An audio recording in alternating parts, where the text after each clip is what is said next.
having to go, though I thought it could be interesting to maybe react to the MossBag lore video. I would honestly be down. I'm really curious. I don't know. I Okay. think that's like a good hour video, right? It's like an hour, maybe an hour and a half. I don't remember exactly. I'd I have to know check. it's quite comprehensive Yeah, because I don't know if MossBag I'll. Hollow Knight lore. I'm kind of conflicted, I guess. I don't know. It's an hour and 17 minutes. Okay. No, that's fine. We can watch it.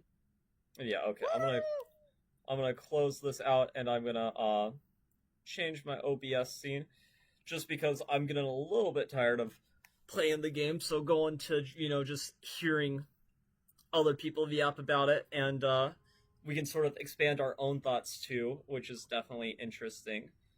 Yeah. Let's see here. Because I did try to watch this with you express. a little bit ago. Oh, yeah, I remember a little bit about it.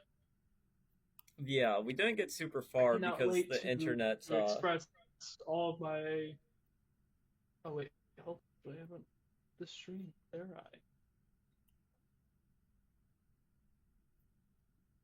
Yeah. Okay.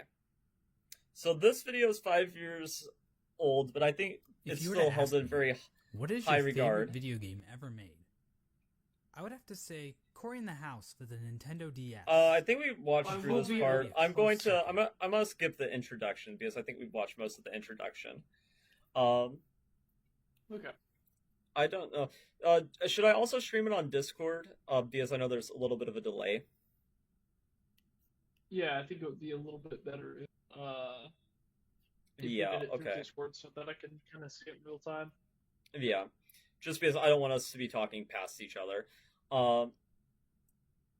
Okay. It's a simple fact of life that every human worships a god, be that technology, ideologies, or in rare cases, God. As it turns out, yeah. bugs and Howlnest pretty much operate in the same This is a pretty funny. From the Mosskin born from the dream of yeah, the it is pretty funny. To the emo kids of the ancient civilization who literally worship the darkness, there is no shortage of things to worship in the world of Hollow Knight. Our story begins with a creature very much worthy of worship. A creature born from the carcass of a worm. The carcass can still be found in the Kingdom's Edge. Yeah, this is where you get the King's Brand. Worms actually looked like. At the time Hollow Knight occurs, It is suggested there are no worms left in the world. They were incredibly long creatures that featured little to no limbs. Another more mysterious property of worms was that they had some kind of prescience or foresight. Basically, they could see the future to some capacity. It isn't clear how effective this ability was. Considering how the entire race went extinct, this foresight ability must have been pretty shit. Getting back I mean, if you can see 2 minutes into the future, that's better than some people. Distant mountains and wastelands beyond Howlnest. Once it arrived in Howlnest, the worm died. Except not really. Inside the maw of the carcass sits a pale broken egg, out of which hatched a new form of giant worm is the Pelican. This form of the worm is usually which is crazy. That turned into this. Like it almost experienced a rebirth, a reincarnation into something much smaller, which is very strange. He's the character basically responsible for everything that happens in Hollow Knight. The Pale King is a higher being, a type of creature that exists above all others. His body was said to shine with a radiant visage that harmed those who looked upon him. The ultimate goal of the Pale King seemed to be in line with that of other worms. A line from the cryptic Mr. Mushroom reads, "Worms pull bugs into their thrall, till ages pass and kingdoms fall." In other words, it's just in their nature. Dogs wag their tails, cats bury their shit, and worms bring massive amounts of bugs into their service in order to form long-standing kingdoms and civilizations. Very strange. It almost makes it seem like you would think this is like some way of consuming these bugs, but it's not. Because that's like the first thing that my mind thinks whenever it thinks of something like trying to draw you into its carcass, which it's sort of strange to think of Hollow Knight as like a giant carcass of something, of a large worm. Well, that's what it's referred to as. It's referred to as the corpse. The Pale King emerged from the corpse of his former self very and began to build his eternal kingdom, Howlnest. There's this one slight problem. Is the There's, entire people underground? already living there. The area that would eventually become Hallownest was already filled with mantises, bees, moths, spiders, mushrooms, and bush cosplayers. Each of these groups were already operating with their own cultures I get and that societies, reference. Yes. and each group had a different interaction with the Pale King. One of the more receptive groups to the arrival of the Pale King were the mushrooms of the fungal wastes. These creatures were able to communicate with one another through one shared mind. The mushrooms viewed this shared mind as a strength, and they were kind of smug dickheads about it. Ultimately, the mushrooms wearily accepted the Pale King's rule, viewing his foresight as a shield to the dangers of the future.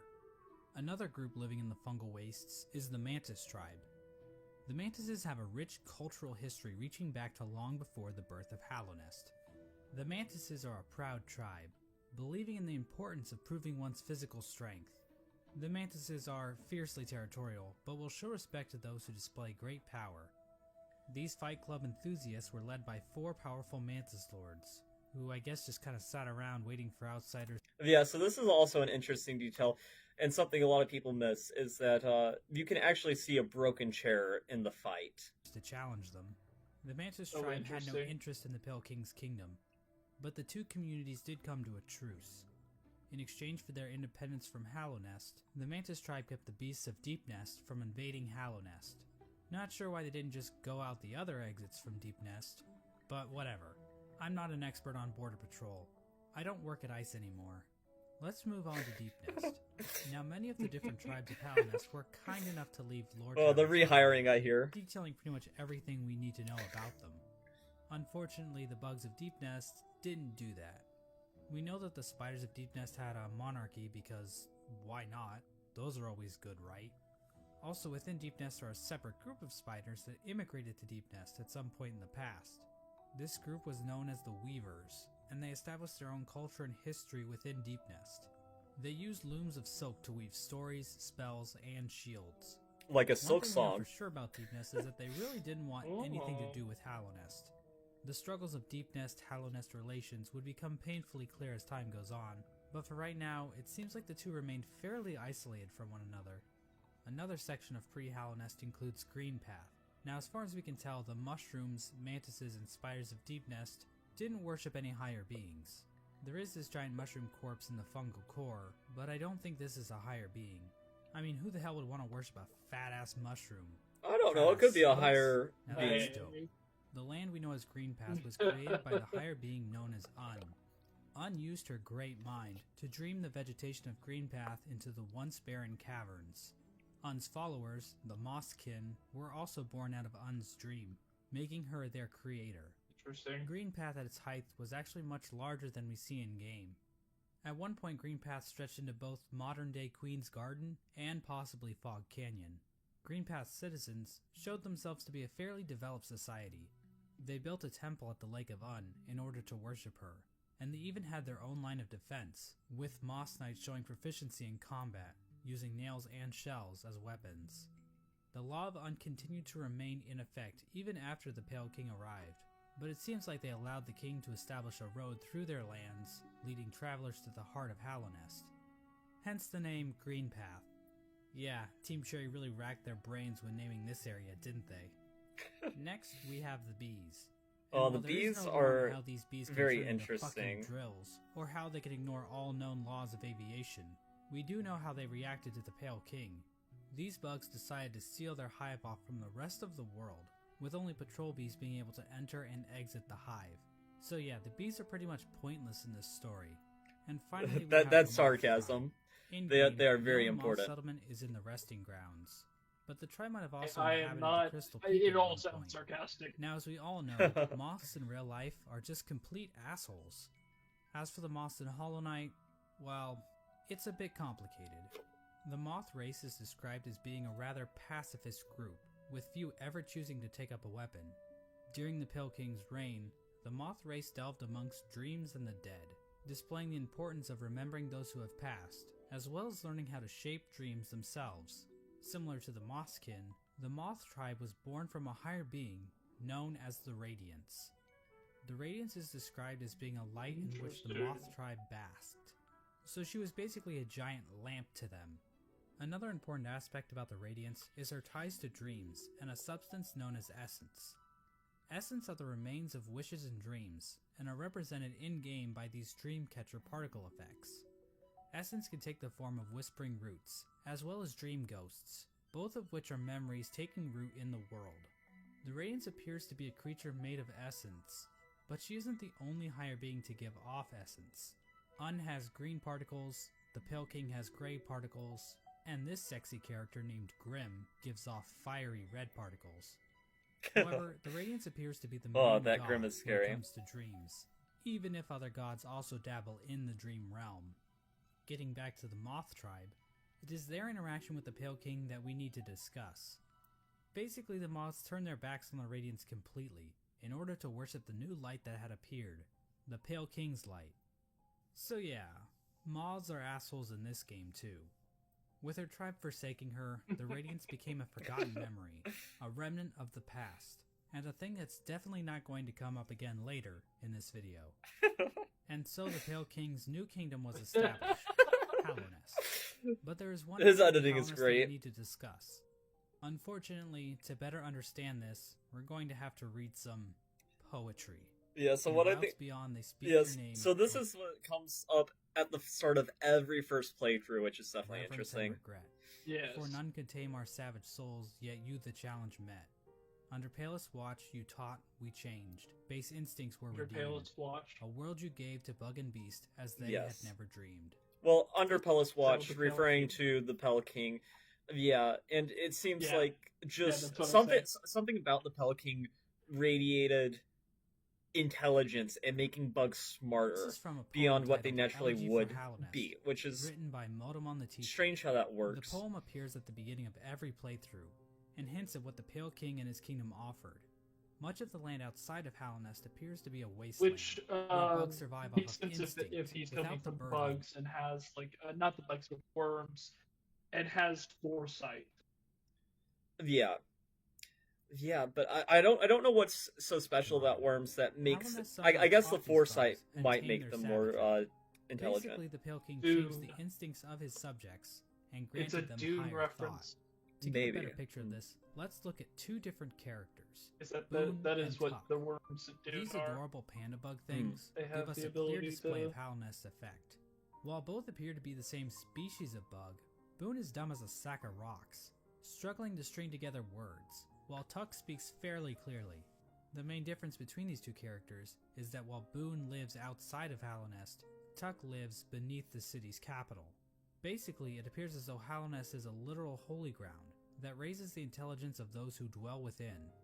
The Pale King established a path, Interesting. starting from the kingdom's entrance in King's Pass, winding through Greenpath and the fungal wastes, and finally ending at the massive capital at Hallownest's heart. We now know the capital city as the City of Tears, but that was likely not its original name. The rain that falls down onto the city from the blue lake above didn't begin until after the kingdom collapsed.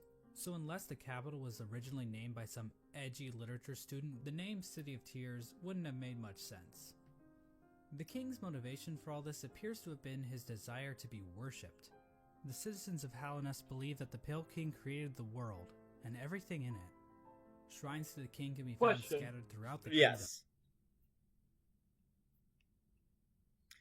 I It- have me a question. Yes. Is the Pale King the Void? Is the Pale King the Void? I think the Pale And he King. died by locking himself away. So I don't think that the Pale King. I don't. Maybe that's completely.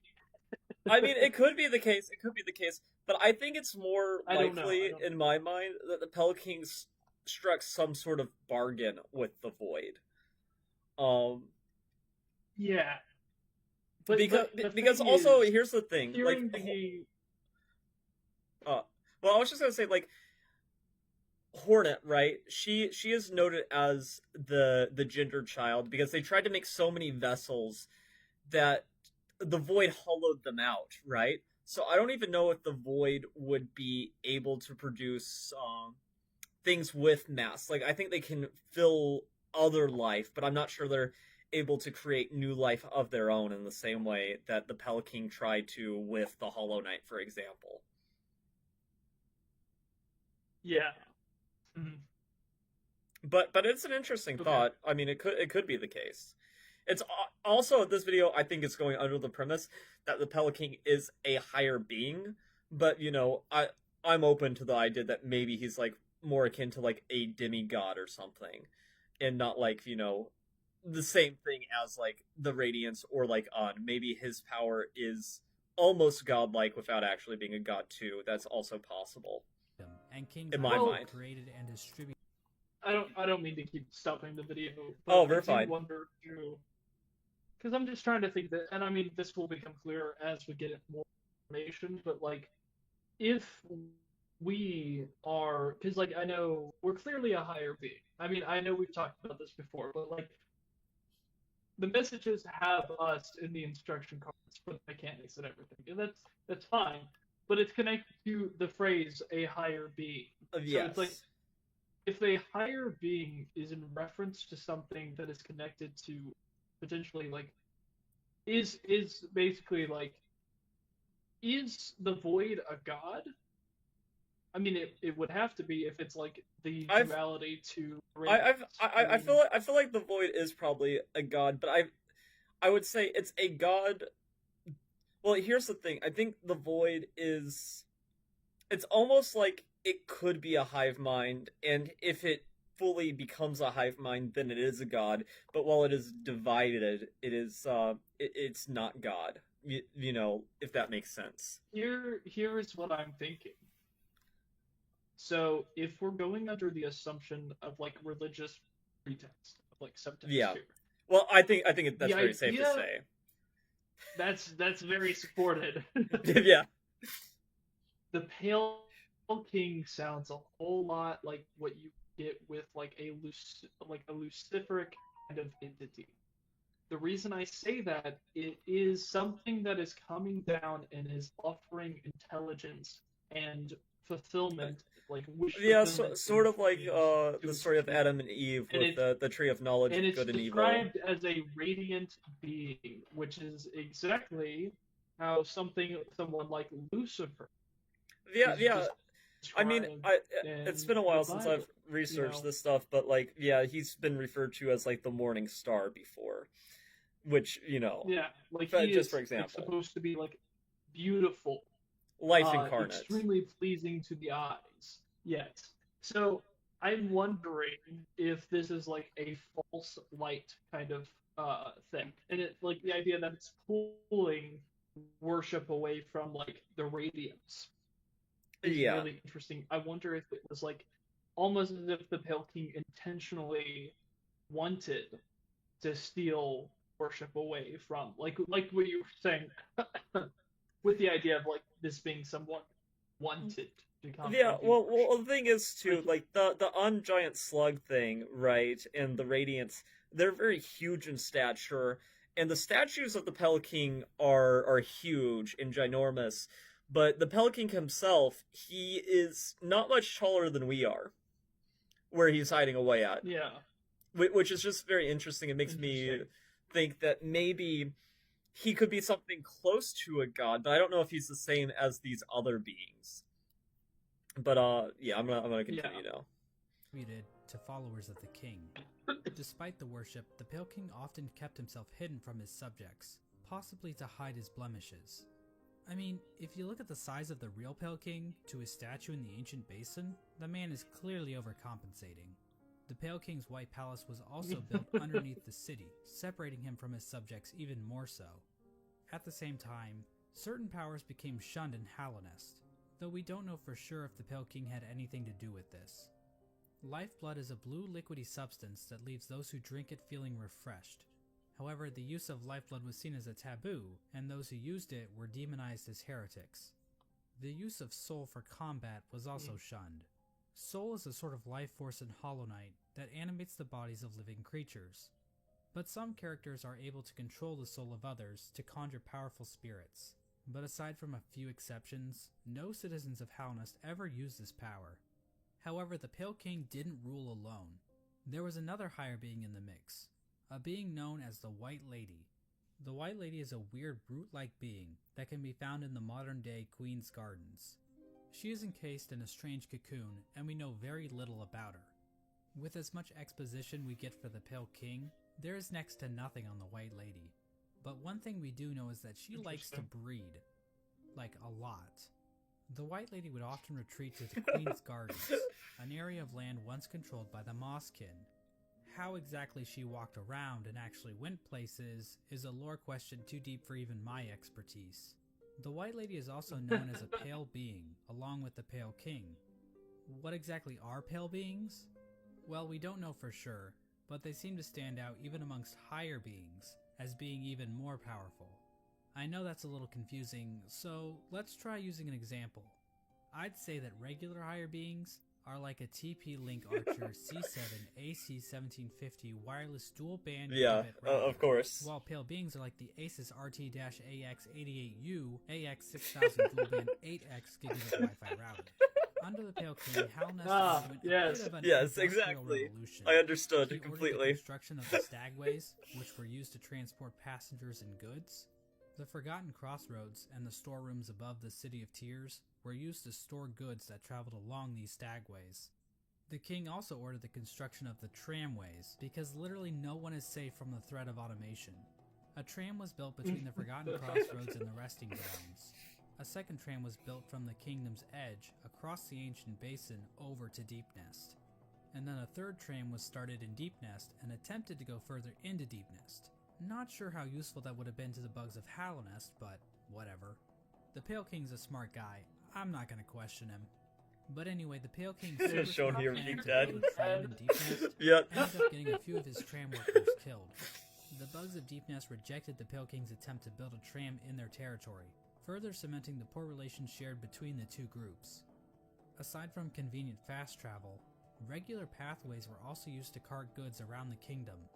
From this was born probably one of the most important groups in Halonest, and perhaps even all of fiction. Oh, okay, The yeah, elusive this... guild of bugs, simply known as the Menderbugs, took to maintaining the various signs scattered throughout Halonest. From the journal entry of one Menderbug, we can catch a glimpse into their ancient and unknowable minds. Dear, This is a dear real diary, thing in the game. Isn't life just the most beautiful thing? Fixing signs, mending posts, let them break, I say. I'm a better mender for all that repairing. I sometimes doubt there's a single bug in all of Halonest happier than me. Another example of That's the lore explanation for the reason why the signs you break and everything come back whenever you leave room King's transitions. expanding infrastructure Oh my is the goodness. Crystal Peak. This area is filled with crystals that grow rapidly along walls, ceilings, and even the shells of certain bugs. Oh, this area is so These crystals were beautiful, considered valuable to the bugs of artistically. Halonest, resulting in large-scale mining efforts. We don't actually see the crystals used anywhere else in Halonest, but they are said to contain So it is interesting, and I'm just pausing this real quick. a sort of So there are two charms connected to the crystals, and both of them help you heal faster too. Which tells me that the crystals probably, to some extent, help you channel soul if you're a soul user. energy. The crystals are also said Interesting. to sing if you listen very carefully. Oh my gosh. Stop. In terms of military, Halonest's first line of Angelic defense appeared to singing. be a group simply known as the Joking, Five man. Great Knights. The members of this esteemed coalition were Ogrim, Hagamol, Zamir, Drya, and Isma. For being so important, most of the information about these knights has been lost to time. Ogrim is the knight we know the most about, since he is one of the few knights still alive during the events of the game. Ogrim expressed a great amount of loyalty towards the king, and he maybe had something going on with Isma, but we really don't know. Hagamol was known for his sense of humor and his soft-spoken voice, but at the same time, he was also dummy thick. Mysterious Samir arrived in Halonest from a serene land, bringing with her a collection of delicate flowers. At some point, she also got into a relationship with a Oh, these delicate flowers are so weird too from a lore Mantis, perspective, but not I just don't know if any this video mantis, goes into that. a daughter of one of the Mantis lords. So yeah, it seems like these great knights were slaying in more ways than one. All we really know about Okay, Drya yes. is that she was fierce, caring, and wise. As for Isma, she was described as being kind. She also appears to be some sort of weird plant life form, but there's no information on where she's from or what her powers were. The 5 Great Knights play an important role in the Champion's Call, the Knotted Grove, and the Battle of the Black Worm. We have no idea what these events were or how they affected Hallownest, but they sound cool nonetheless. During Hallownest's reign, there was another strange area that seemed to exist separate from the Pale King's rule. Carved out of the corpse of an ancient bug, an area called the Colosseum of Fools was constructed, and it was a destination for warriors from outside Hallownest. The sole purpose for fighting in the Colosseum appeared to be simply for glory, with a mysterious figure known as the Lord Fool overseeing the combat. We don't know when the Colosseum was constructed or if the Pale King was involved, but one of his servants, the Pale Lurker, became a champion in the Colosseum, perhaps indicating the Pale King's approval. And finally there was the Royal Waterways, where the fecal excrement of the kingdom was washed out into the fungal wastes. Yeah, This also area saw good. the rise of a species of parasite-like creatures called the flukes. The flukes spawned from the fluke marm, a giant monster with cavities in which tinier flukes live. There really isn't too much lore involved with the flukes. They're just gross. but do I want hate to these point out that creatures. The fluke marm is canonically a MILF. Like, Alluring god it's of not even motherhood. debatable. The sky is blue, 2 + 2 = 4, and we all want to fuck this thing. And so I don't this know, was the I'm kingdom good, of Jam. Hallownest at its height. Hallownest was a vast kingdom connected by a thank network you. of stagways Yeah, and I- tram stations. The I'm Bug not of into Hallownest bugs. mourned their dead on the resting grounds, engaged in commerce using That's Geo, really the de funny. facto currency of the region, and a thriving capital located in the middle of the kingdom. The Pale King had succeeded in crafting a full-blown society, but we all know there are pitfalls to living in a society. As a suspiciously Oh my knowledgeable gosh. hunter points out in his journal, the Pale King had created a population of weak and pathetic creatures. The bugs of Hallownest did not hunt for their own food, and had become complacent with their comfort. As an This is American, even I could more never obvious relate. with the east wing of the capital. These greedy members of Hallownest's high society became complete cowards, obsessed with riches and plum from excess wealth. The bugs living in Hallownest Prime looked quite different than the instinctive simpletons they once were. Their savagery had been replaced with intelligence, and through that intellect, they gave the Pale King the devotion and service he desired. And while there were a few snags along the way, they were shining times for the king and his subjects. Resting at the threshold of Hallownest is a strange lore tablet, proclaiming Hallownest to be the last and only civilization. It calls Hallownest an eternal kingdom.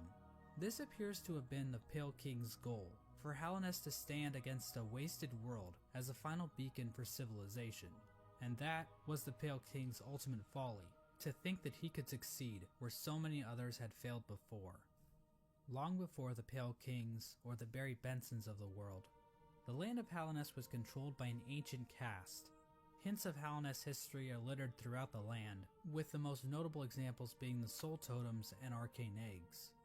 One sect of these ancient bugs didn't worship a god like the Pale King or any lord, but instead a dark and mysterious substance known as the Void. Ooh. This ancient caste once Interesting also that it tried to refers lay to it claim to as the not entire a land god. of Hallownest, On the but they subject. too Yes. failed. In his quest to conquer all of Hallownest, the Pale King had made an enemy long forgotten, an enemy that was about to be remembered. I mentioned earlier that the Moth tribe entirely forgot about the Radiance in order to worship the Pale King, but that isn't quite true. Memories of her still lingered, and hushed whispers of faith kept the Radiance alive. At the summit of the Crystal Peak, a location known as Hallownest Crown, a strange collection of glyphs can be found. Joining these glyphs is a statue of the Radiance, presiding over the kingdom below. This old summit is the sole standing shrine left to the Radiance. This was built in order to keep the memory of the Radiance alive. The Radiance's light began to appear in the dreams of Hallownest citizens. This light manifested itself in an infection that ravaged through the kingdom's tunnels. Those infected would fall into a deep sleep and awaken with broken minds. Some of the lesser bugs tried to resist the Radiance's light, which only resulted in them being consumed by it even more so. Many infected bugs lost their wills and began attacking bugs that weren't infected. The infection also twisted the bodies of its hosts, causing them to bloat and occasionally develop orange cysts on their bodies. For many victims, they were reverted back to their basic instincts, carrying out the duties they once fulfilled in life, but now as mindless slaves. Those caught up in the infection were linked into the Radiance's hive mind, allowing her to control their bodies if needed. As the infection spread across Hallownest, many groups looked to solutions to fight off the Radiance's light.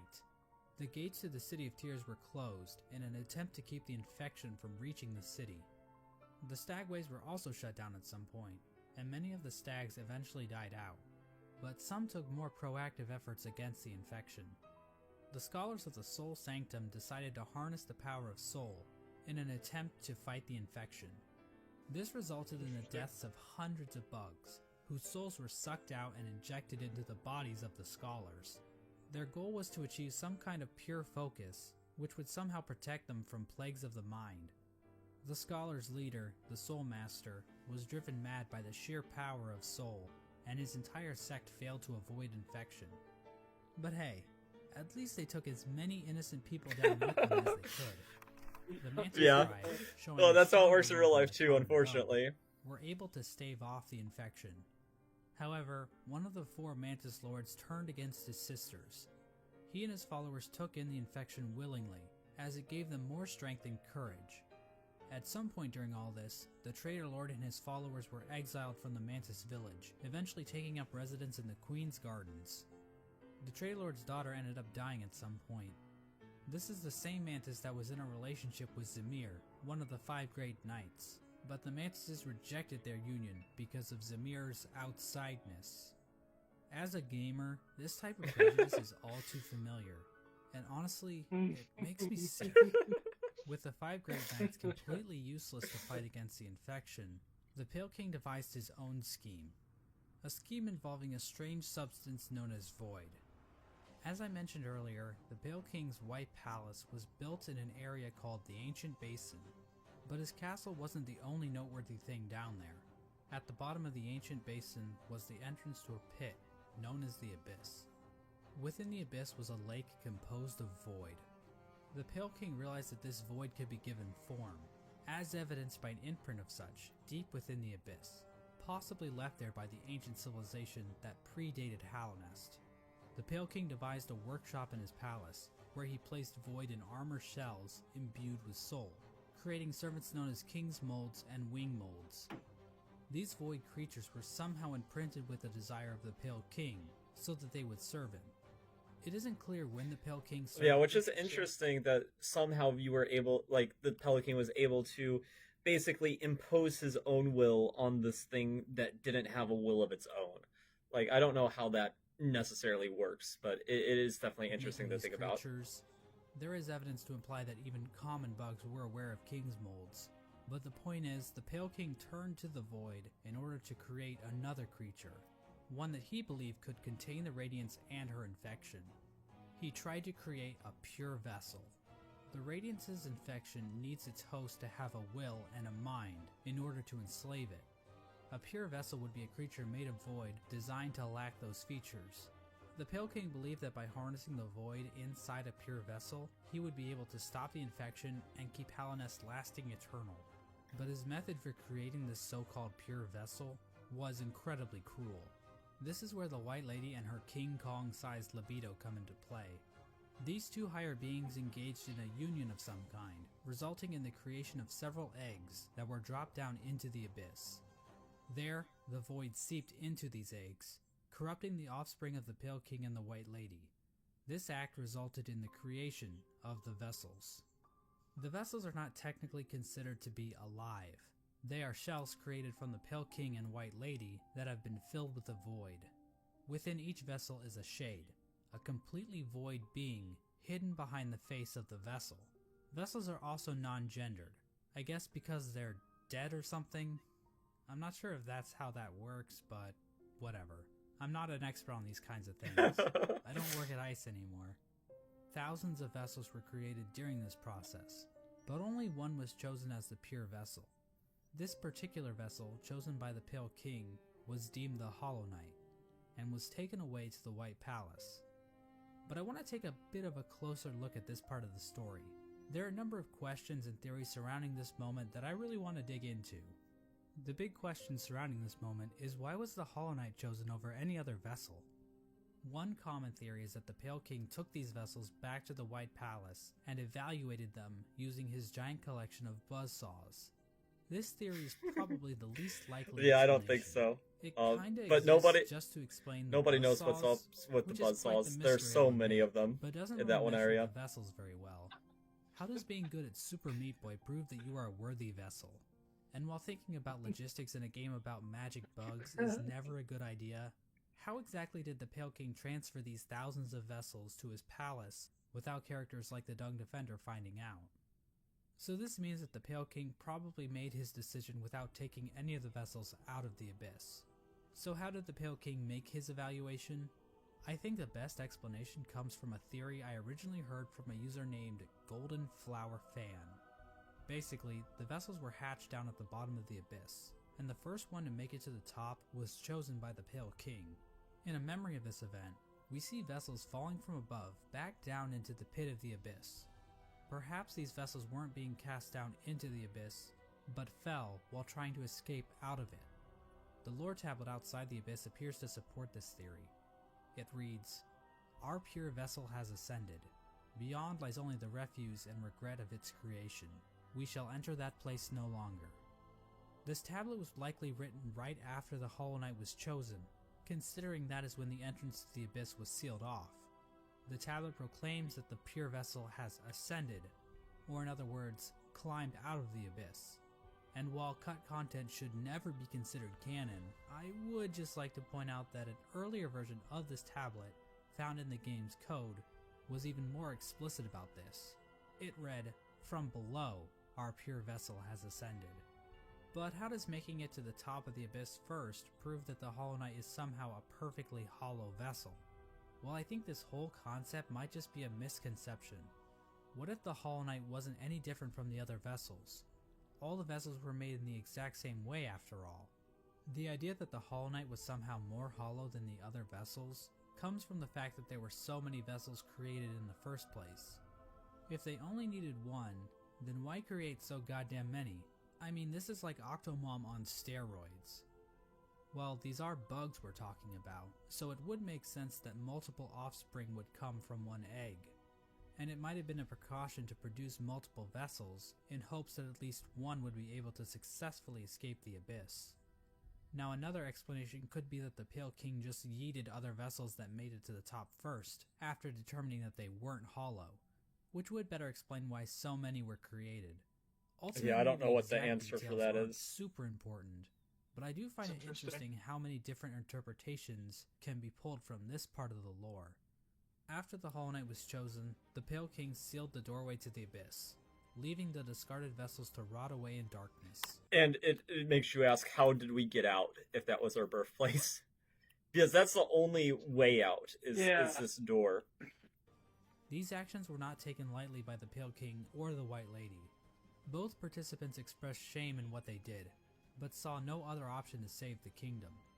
But the vessels weren't the only poor saps sealed away in the Abyss. There's also a lighthouse that was built on top of a naturally formed spire, its light shining down on an ocean of abyss below. Inside was one of the Pale King's royal retainers, who was left in charge of keeping the lighthouse turned on. So this brave soul was willingly sealed in a dark and dangerous tomb for the rest of his life, just so he could not pull a lever. Well, at least he was living with purpose. With the Abyss sealed and the Hollow Knight chosen, the Pale King's plan was beginning to come together. The Hollow Knight was raised and trained to prime form, causing it to grow several times its original size. We don't know exactly why this happened, but I guess the Hollow Knight is just a grower and not a shower. We know that the Hollow Knight was trained to use a nail, but why was this even necessary? One possible explanation is that the Hollow Knight needed to protect itself in case an intruder tried to kill it. You know, like the player. Or perhaps this was important in the process of containing the Radiance. Unfortunately, the details of that are never fully explained. The Hollow Knight might have somehow focused the Radiance inside itself, but Team Cherry gives us no explanation of how that might have worked. But that still wasn't enough for the Pale King.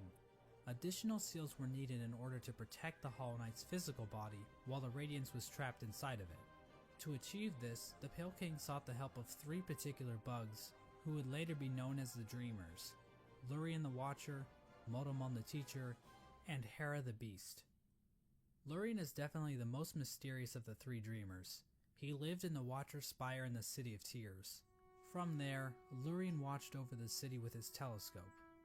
Lurien was a pretty big fan of the king, so it probably took little convincing for him to lie down for him. Lurien might also be tied to another strange incident that occurred in the City of Tears. Hidden on some of Lurien's lore tablets are images of jars, the same jars that can be found stockpiled in the Tower of Love. This building sits on the outskirts of the city, and is the setting of one of the most bizarre bosses in the game, the Collector. The Collector is a void construct that appears to have been made from the same mold used to create the King's molds.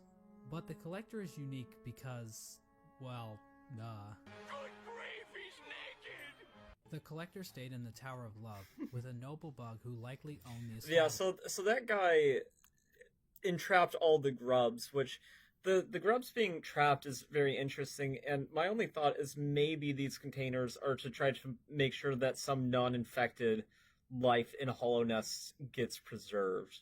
But that's just my thinking. In the tower, a number of Interesting. bugs can be found captured in jars, implying that these two were tasked with collecting these creatures. However, the Collector somehow became obsessed with grubs, creating a map to keep track of grubs it captured in jars, as well as keeping a strange shrine displaying a grub in the style of the Vitruvian Man. Eventually, the bug staying with the Collector decided to lock it inside the Tower of Love, and fled to the Queen's Gardens, where it died, likely due to overexposure to the void. Despite being locked up in the tower, the Collector is still spotted by the Hunter at some point, which either means this only happened recently, or the Hunter has been farting around in Hallownest for a long-ass time. We have no idea what these creatures were trying to do. It's implied that the Collector was trying to preserve the creatures of Hallownest, perhaps trying to protect them from the spread of the infection, but we don't know where the Collector's obsession with grubs originated, and while Lurien does seem connected to all of this, we don't know how involved he was with this operation, or what its end goal exactly was. Motomon the Teacher lived in the Teacher's Archives, a library built atop a lake of acid in the Fog Canyon. The lower half of her body consists of tentacles, making her a popular subject for the thriving Hollow Knight Part 34 community.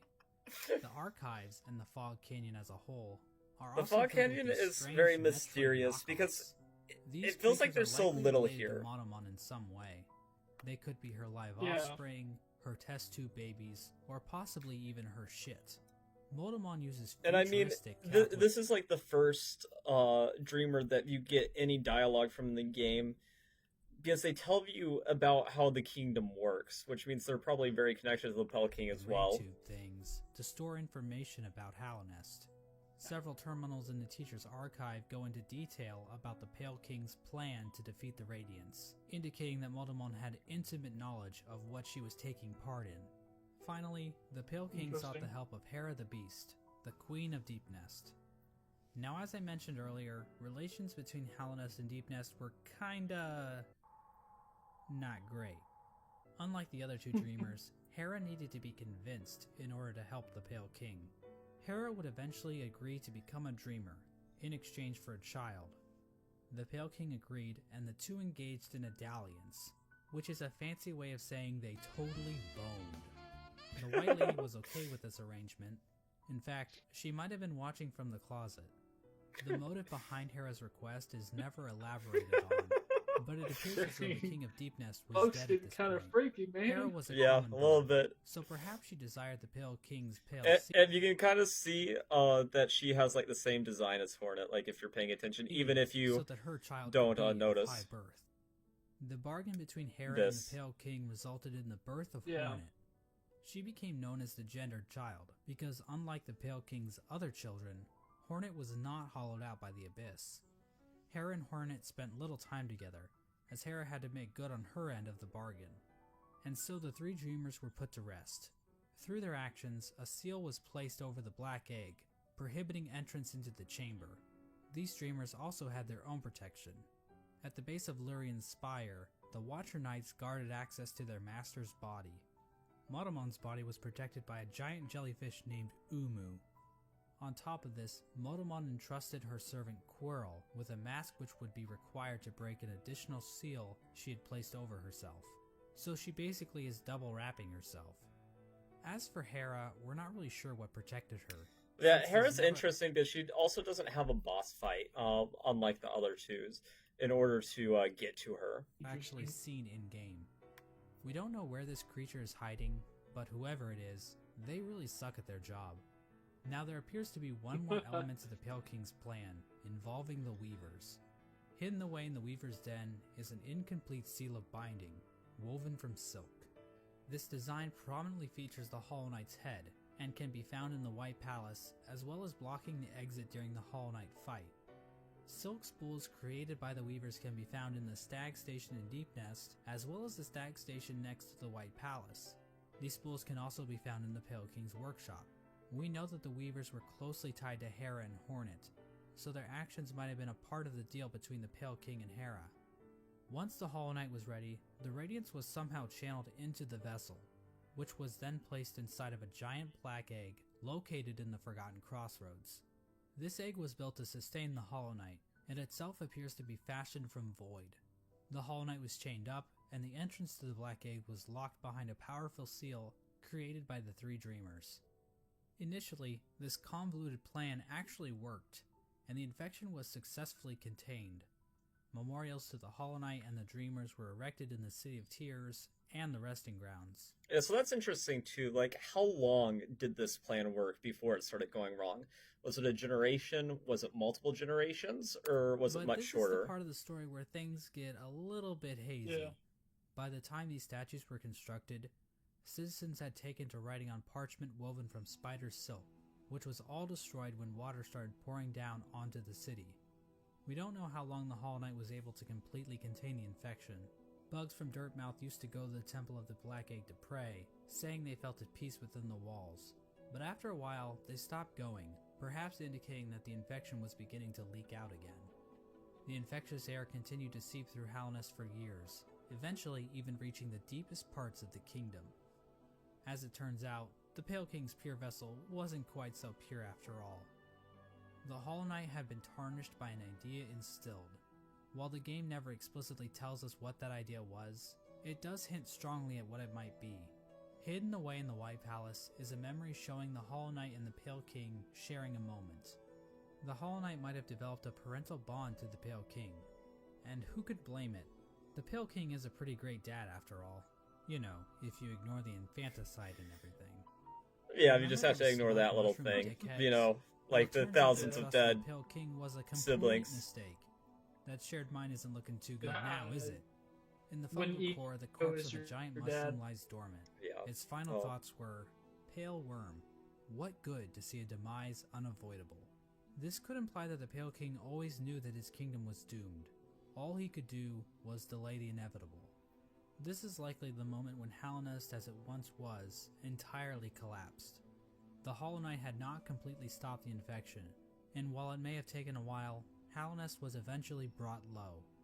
It's at this point that characters and areas begin to resemble as we know them in-game. When it became clear that the Hollow Knight was not able to contain the Radiance, the Pale King resorted to his final plan. He fucked off, hiding himself, his White Palace, and his Pale Court in the Dream World. At this point, all of the furniture in the palace was covered under white sheets, similar to how people in the real world cover their furniture while away on long trips. The palace was also completely covered with thorns and buzzsaws, similar to how people Yeah, in the real world of cover their course. houses with thorns and buzzsaws. I mean, I've watched Home The Pale Alone, King would you know. eventually pass away while sitting on his throne in Basically the White same Palace. thing. There's no confirmation on what killed him, but there are a few things to consider. The throne room is incredibly dark compared to the rest of the palace, and the particle effects and ambient track in this room are identical to that of the Abyss. All of the king's molds surrounding the Pale King are dead. The ancient basin itself also has become stained with the presence of void, as it can be seen as high as the rundown elevator shaft leading back to the city. Remember that bug that was sealed away in the Abyss to make sure the lighthouse wasn't turned off? Well, the lighthouse was turned off.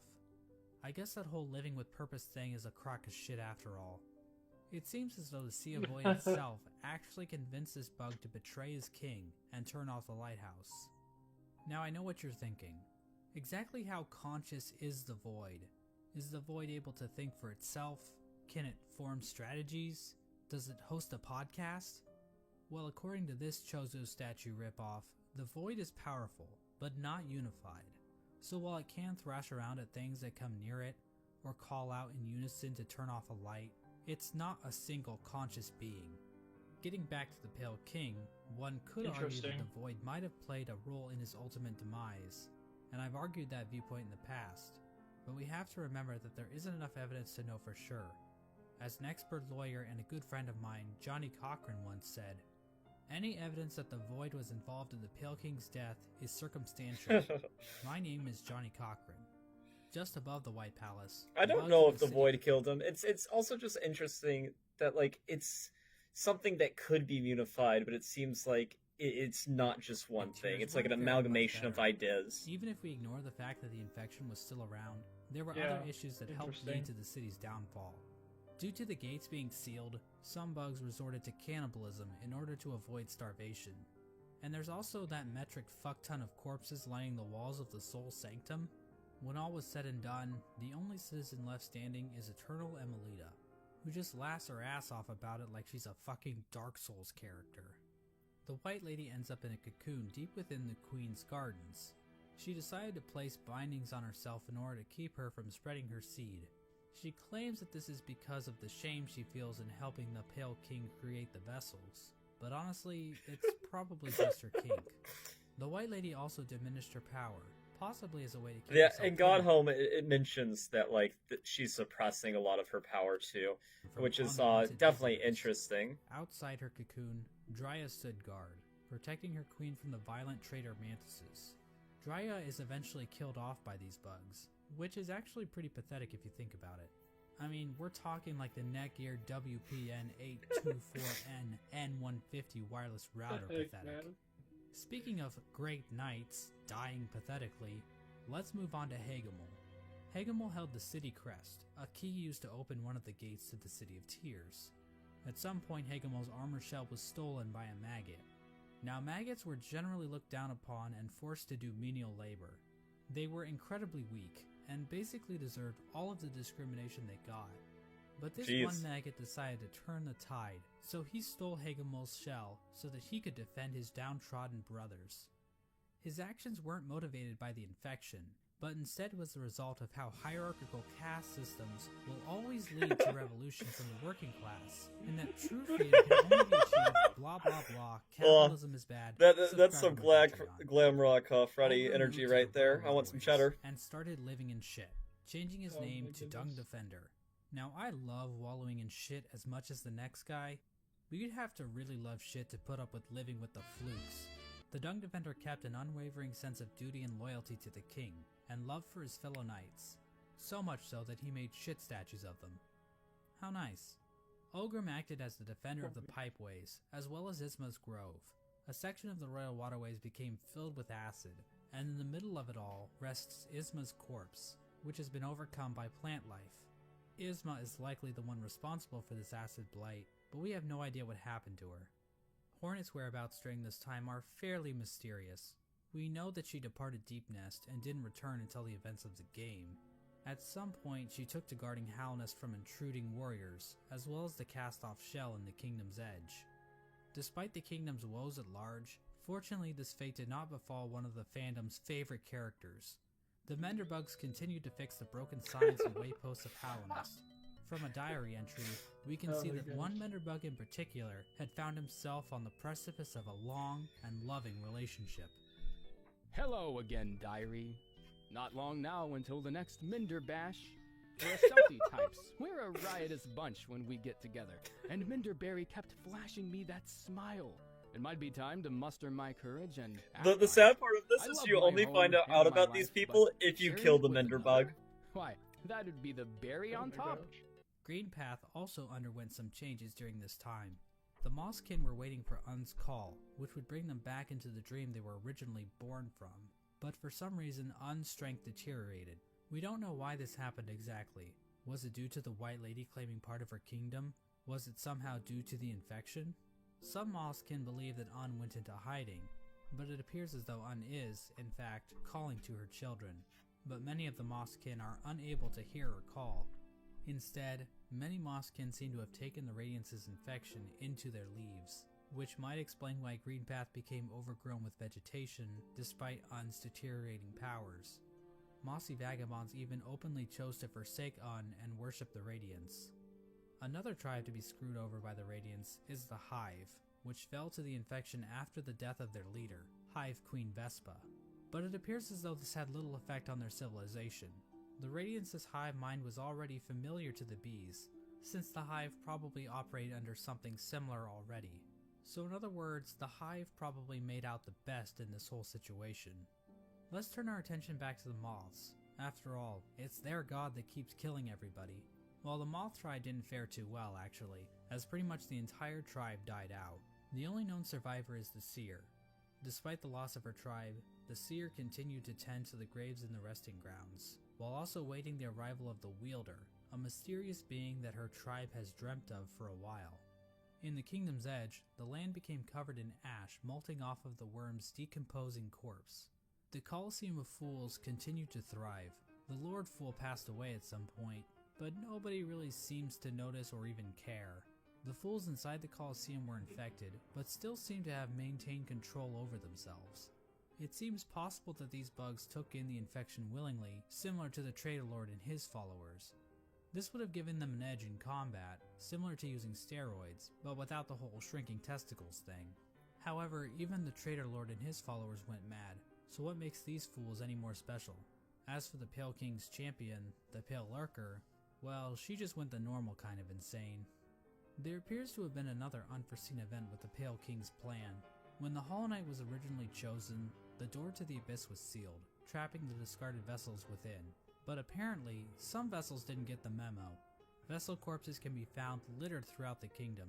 There's one in the Ancient Basin, one in Greenpath. Yeah, that's another thing that I didn't really bring up too. There are other corpses that made it out of the Abyss, so we're not the only one who and escaped. Several trapped in Nosk's lair in Deep Nest. Another vessel that escaped from the Abyss is the player character, the Knight. The exact details on how the vessels escaped the Abyss is unclear. There are indications that they might have slipped into Deep Nest through some old passageway, given void influences in part of the area, and all the corpses found in Nosk's lair. At some point, all entrances to Hollownest were closed off, with the old well and Mouth being the only way to sneak back in. Despite this, several people have wormed their way into the kingdom, with few ever returning. Characters like Relic Seeker Lem seemed content to just pillage artifacts from the ruined kingdom, but other bugs seemed interested in something greater. In the Howling Cliffs rests the corpse of a member of the Grim Troop. The task of this bug appears to have been to seek out Hallownest, so that the troop might be summoned to the kingdom in the future. The Grim Troop are basically a group of bugs that serve a higher being known as the Nightmare Heart. The troop keeps the heart alive by feeding on the nightmares of fallen kingdoms. This process also involves sacrificing the troop master to his own child because, hey, look at this cool ass boss. Yeah, I don't know a good answer to that one either. Are the God Seekers. After being abandoned by their old gods, the gods of thunder and the gods of rain, these bugs left their home in the land of storms, seeking out a new god to worship. The God Seekers look to God I couldn't help to save them myself. from their own silent mind. While traveling through the wastelands, the God Seekers constructed devices called God Tuners, which helped them seek out new gods. Through this device, they were able to detect the lingering power of the Pale King and find their way to Hallownest. When they arrived, however, the God Seeker was forced into hibernation. She was encased in a strange sarcophagus-like cocoon, which was itself chained up with a lock. It's not clear how this forced hibernation worked, seeing as the cocoon appears to have been made by the God Seeker herself. As for who put the cocoon in chains, I think the most likely candidate is the Dung Defender, considering how the God Seeker's cocoon is found in the junk pit in the waterways, an area the Dung Defender has tasked himself with protecting. This was the general picture of Hallownest after the Hollow Knight was sealed inside the Temple of the Black Egg. The kingdom was stuck in a kind of stasis, with the Pale King's civilization destroyed and the Radiance unable to break free from her chains. The Pale King was rebelling against nature, trying to keep his work standing indefinitely. The stasis over Hallownest held for an age. How long is that exactly? Well, we have no idea. As I'm sure you've noticed, there really isn't a timeline for anything that happens in this game. We also have no idea how long any of these bugs can actually live. Elderbug wasn't around to see the stagways open, but we know several other characters were, implying that Elderbug is probably one of the youngest characters in the whole game. But this stasis over Hallownest wasn't going to last forever. At some point, the Radiance erupted out of the Hollow Knight, cracking its shell, and releasing a loud and powerful roar. The amount of infection leaking out of the Hollow Knight became even greater. The many corpses that lined the roads and cities of the kingdom sprang to life with the amplified power of the infection. This strengthened infection prompted the departure of the Weavers back to their old home.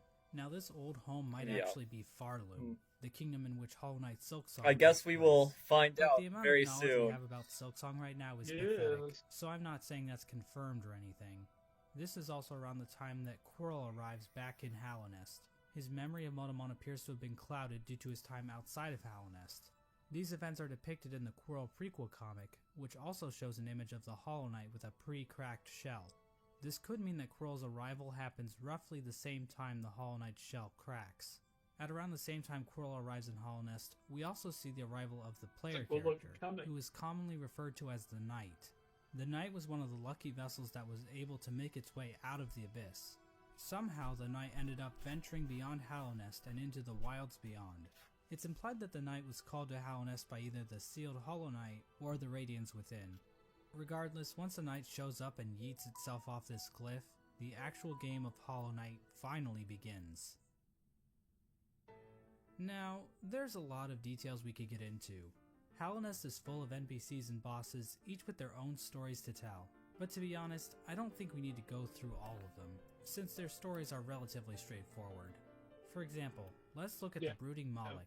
So why is the Brooding Moloch Was this the brooding? boss that you faced? Or saw? Yeah. Yeah, I thought so. Because all its friends Yeah. are dead. And there you go. That's the lore for the Brooding Moloch. Also, it's the only character in the game with a visible asshole. Now, did you really need me to explain that to you? Probably not. So instead, I'm just going to talk about the interactions relating to Hollow Knight's main story. The Knight is eventually noticed by Hornet, who lures it deep into Greenpath. There, Hornet attempts to kill the Knight, claiming that she knows what it would try to do. At this point, Hornet views the Knight as being too weak. After the fight, Hornet can be found in the City of Tears, next to the statue of the Hollow Knight. Hornet mentions that the Knight has gained a resilience, due to the time it spent in the void beyond Hallownest. This could be referring to the fact that some of those... Yeah, and there it refers to it again, that the resilience is born of two voids. So it's like, what is this other void? Beyond Hallownest. This could be referring to the fact that some of those who leave Hallownest lose their memories, meaning the Knight would have no memories of its own tragic conception. Hornet tells the Knight that if it seeks to continue the stasis that keeps Hallownest standing, it must seek the Graven Ash, which is referring to the Kingdom's Edge. At this moment, Hornet sees the Knight as a possible replacement for the Hollow Knight. Basically, the Knight could break the seals that keep the Hollow Knight locked away, defeat the Hollow Knight, and contain the infection itself. It's at this point that I should mention that Hollow Knight actually has 5 different endings, because of course it would. I'm going to be explaining each of these endings in this video, as they each give us a different glimpse into the mechanics of Hollow Knight's world. Now, to get the easiest ending to Hollow Knight, Hornet's instructions to go to the Kingdom's Edge can be ignored completely. If the Knight stumbles upon the resting grounds, the 3 dreamers will appear and cast the Knight into the Dream Realm. There, Seer will come to the Knight's rescue and grant it the Dream Nail, a special blade that can tear the veil between the real world and the dream world. With the Dream Nail, the Knight can venture to the resting places of the 3 dreamers, curb stomp their asses, and unlock the entrance to the Black Egg. Inside the egg, the Knight finds the Hollow Knight chained up, silently watching over it. Once the chains are broken, the Hollow Knight screams with that familiar Radiance roar and pursues the Knight. As the fight progresses, the Hollow Knight starts trying to kill itself, Quirrell style. But then the Radiance starts using the Hollow Knight's body to perform her own attacks. Once defeated, the Hollow Knight begins to spew infection all over the place. The Knight can then focus the infection into itself. This results in the first ending of the game, called Hollow Knight. In this ending, the Knight usurps the Hollow Knight, prolonging the stasis over Hallownest. New chains and bindings appear out of fuck if I know, and contain the Knight. and a new seal is placed over the entrance to the Black Egg. Now there is one giant question looming over this ending. Can the night actually contain the infection indefinitely, or will the radiant still manage to break free one day? Before we answer this question, let's look at some of the other events that can transpire while playing the game. If the player chooses to go to Kingdom's Edge, Hornet will challenge the knight one last time as a final test of strength. After her defeat, Hornet allows the knight to access the cast-off shell, where the Pale King was originally hatched. By interacting with this egg, the knight's shell is marked with the king's brand, technically making the knight the new ruler of Hallownest. With the king's brand, the knight can now open the entrance to the abyss and discover the place of its birth. When leaving the abyss, the knight can encounter Hornet again, where for the first time, Hornet suggests that there are actually two outcomes the knight can enact. She tells the knight that it can either prolong Hallownest stasis, or face the heart of the kingdom's infection. Within the night, Hornet sees a chance for change. Instead of just replacing the Hollow Knight, Hornet believes that it may be possible to get rid of the infection completely by using the void inside of the knight. After visiting the abyss and obtaining the Shade Cloak, the knight is capable of reaching the White Lady, hidden away in the Queen's Gardens.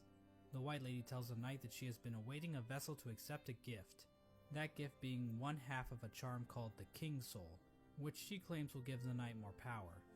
The White Lady goes on to explain that she can feel the weakening of the Hollow Knight within her roots. She tells the knight that it is free of the blemishes that made the Hollow Knight a flawed vessel.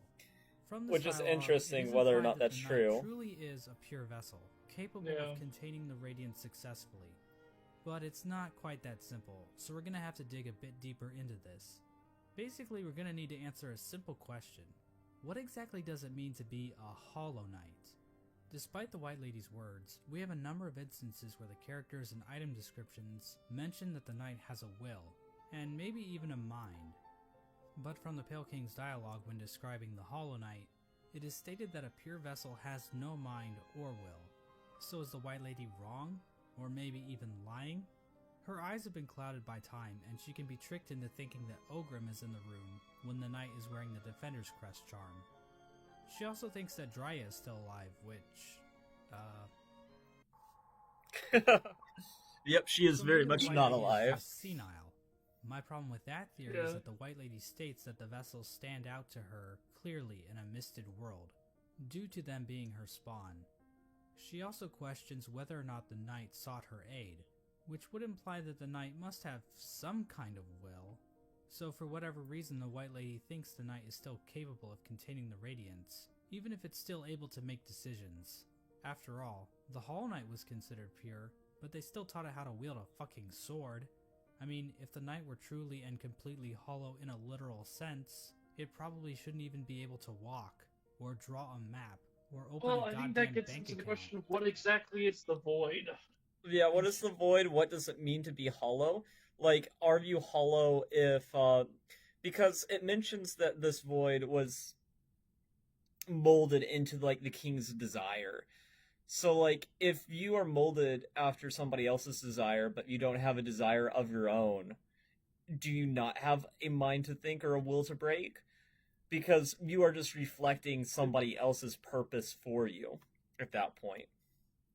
It's not like a unique Are mind. we a hollow? Are we a Hollow Knight? That is the question. Well, okay, based on what Because you that's know, the difference. That would be the difference between being a that is considered a higher being, which would be a Hollow Knight, yeah, or being a creature of the void. But then that presents the idea: okay, is the void a being? Like, is it a god? yes, And if is it potentially because here's the thing: is like it feels very purposeful that you have this light dark dynamic of like the radiance versus the light. Like just based on normal storytelling, that's such like a widely used trope that just yeah, isn't a lot of really good story. You always have this really good dynamic of like, okay, light and dark. And typically the dark is kind of considered to be like a mindless beast, while light yeah, the light is kind of like this sort of like higher being, right?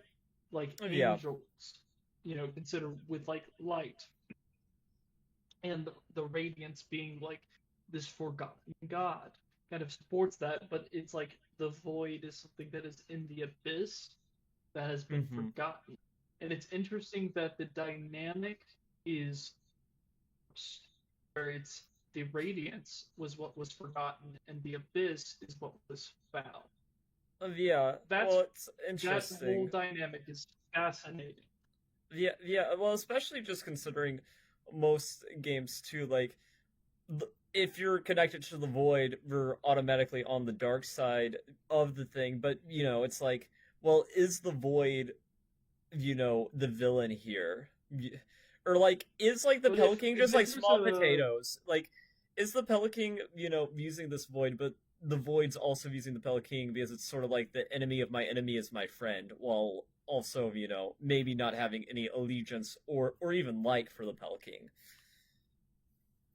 Here's the thing that I'm wondering, because all of the dialogue is kind of questioned in this area of sort of skewed perspective. Uh, Even the stones that tell us about the void are from the perspective of like almost scientific research of trying to understand what Yeah. this is. It's not like a matter of fact. So them saying that like the void is a not coherent, cohesive, it makes me wonder if that's true. You know, Yeah, yeah. Well, there's like also another ending that we haven't got to yet, and I don't know how much the video will go into it, but yeah, it is interesting to think about, like, from the perspective of containing the radiance. Like, I'm sort of under the impression, at least with that first ending, that we are not hollow enough to keep the radiance at bay forever. I think like eventually our fate will be very similar to the Hollow Knight in the base game, where we will eventually be so overcome is with it the infection too. so is it about containment or is the void actively fighting against? Hmm. I don't know. It's Is definitely it not interesting to that? think Is about. it that we are? Is the difference being that we're not bringing a empty vessel, but a vessel filled with the enemy of the that actively wants a chance at destroying? And the reason it wasn't a pure vessel wasn't because it didn't succeed or followed. It's because the void lost. It lost Yeah. control. Well, it lost control. I think also it's just one of those things where clearly the original Hollow Knights, they ended up getting a mind to think they had some bond with the Pell King, which went beyond the imprint of void that he tried to hollow into the thing, which But it's I'm interesting. wondering Like, do we have even that if that same thing? matters. I don't know if that matters. You know? Yeah. Well, I mean, it definitely could. I could see that mattering absolutely. But on the other hand, my thought process right now is there, because like what this is kind of presenting, that what MossBag is kind of getting at here is like I don't think will actually matters here. Like I don't think will is actually a part of Yeah. the point of the Yeah, I game. think he's getting to I that think that too. How much that matters, I think it just depends on perspective too, because like, could you have some yeah. will and still be kind of hollow? I guess different minds would have different ideas, because you have the void having a mind and you having a mind might be completely different just in the first place. It's like, but how much personance can you But the have fact like to that it? but the fact that like the shade exists means you are inherently not hollow. Yeah. Hmm. You are filled with void, which is not hollow. Yeah. It's very much it being like this, like considered this substance, means that you are filled with. You're not empty. I think the difference being to like an empty mind. It's like if you are a living thing that is taking on this void. Like I don't know how you can expect it not to be like a thinking mind that's just infected with the void. No, And it's not, it's definitely a bizarre mind thing. Like, infected with radiance. Yeah, especially whenever you take into account, like, I don't know how you think you clearly have a goal in mind. Yeah. No, but I'll keep on playing the video and then we'll expand more once we're nearly to the end too. Short, this whole concept of Yeah. being hollow is so abstract and hard to define. I don't really feel comfortable giving a solid Exactly answer on what whether we or were not just the talking knight Yeah, is basically. truly hollow. And I think the game leaves room open for other interpretations. Of course, the White Lady's gift is useless without the other half of the King's Soul. In order to reach it, however, the knight must travel to the White Palace, locked inside the body of a King's Mold. In order to bypass the seal, the knight must use a fully awakened dream nail. It can do this by bringing 1800 essence to the seer, allowing her to sharpen the weapon's blade. If the knight does this, the seer remarks that the knight truly is the wielder that her tribe has been dreaming of. There's no explicit reason why the Moth Interesting. tribe was dreaming about this supposed wielder so much, but it seems like they believe the wielder would wash away the crimes the Moth tribe committed by turning their backs on the Radiance. The seer seems to know that the knight might kill the Interesting. Radiance, and she seems accepting of it, ready for her and her tribe to disappear and be forgotten forever. With the awoken dream nail in hand, the knight can travel to the Pale King's refuge and locate the other half of the King's Soul charm. When equipped, the King's Soul provides a never-ending supply of soul, making it almost useful if it weren't for the insanely high cost of the charm, and the painfully slow rate at which it increases, and the fact that the charm will get replaced in about 5 minutes after you get it. The King's Soul charm itself symbolizes the union between two higher beings. To me, this implies that the King's Soul is a representation of a vessel, which also was created by the union of two higher beings. With the King's Soul in their inventory, the knight now gains access to an area in the abyss called the Birthplace. In this massive pile of vessel shells, the knight can find a giant egg. Dream nailing the egg allows the knight to access its own memory when it was cast down into the abyss. From viewing that memory, the King's Soul charm is replaced with the Void Heart charm. The recollection of this event allows the knight to come to terms with the void inside itself. Once the knight has the Void Heart, the shades in the abyss no longer attack it, and that strange creature that gives the knight the Shade Cloak calls it the Lord of Shades. In other words, the knight has now bound the once fragmented void under its own will, allowing it to control the void in a powerful new way. With the union of the void, the Pale King, and the White Lady, the knight has gained a strength before unseen. It is with this charm that 2 additional endings become unlocked. Hornet will now be standing outside of the Black Egg, offering to help the knight should the opportunity arrive. Midway through the fight with the Hollow Knight, Hornet rushes into battle, subduing the Hollow Knight and piercing its shell. It's at this point that the knight is given the perfect opportunity to enter into the mind of its sibling, fighting the source of the infection head-on, and finally putting an end to the Radiance's tyranny. Or I can just stand there and let Hornet get knocked unconscious. If the knight finishes off the Hollow Knight as usual, the sealed sibling ending occurs. Basically, it's the same as the Hollow Knight ending, but now Hornet is in the room too, and her face appears on the door of the... Yeah, so presumably she's a dreamer too, so so somebody has to take out Hornet in order to get in there, but she's also locked in there, meaning that if the infection ever starts seeping from that egg again, there is nothing that can be done about it. So you just have to hope that this Hollow Knight can absorb the infection forever, otherwise this is the worst ending. Egg. It's not clear what exactly this means for Hallownest. This might imply that Hornet is now a dreamer, but she's inside the temple, meaning that no one can actually get in there to kill her should the knight ever start leaking infection. At the same time, Hornet mentions that the bindings of the Black Egg would drain her, so she's probably just going to die anyway, right? Generally, people consider this to be one of the worst endings, but it's worth pointing out that Team Cherry doesn't support any one ending as being the true ending. Each ending is canonical in its own right, and honestly, this ending isn't the worst. At least the Knight and Hornet will get to spend some quality time together. If the Knight does dream nail the Hollow Knight, it will be taken to an arena where it can finally fight the Radiance head-on. But the Knight isn't alone, as the other shades from the Abyss will appear in order to help corner the Radiance. Eventually the Radiance gets trapped in the tendrils of the Void. The Knight bitch slaps her a couple times, and then the Radiance is consumed into the darkness. The Black Egg then appears to turn to shadows. Yes, and it the is very void seeps down interesting. into the ground. Interesting. It's almost as if they all have the same purpose. Yeah, it is well, this ending too, like, we saw right there, at that point, the knight's body is completely destroyed, so we probably like return into the void, losing our form too. But Hornet definitely survives this ending. We get one final shot of the shades in the abyss going to rest, and the game is over. This ending is called the Dream No More ending. The radiance is gone, and Hallownest is finally free from her infection. Now I think it's fair to ask a few questions about how the Dream No More ending comes about. When the Hollow Knight was initially chosen to become the pure vessel, the abyss was sealed up, and the rest of the vessels were left to rot away. But somehow, vessels ended up outside of the abyss, and then one of those vessels was used to replace the Hollow Knight. Exactly how much of this operation was planned, if at all? The White Lady was waiting for a vessel.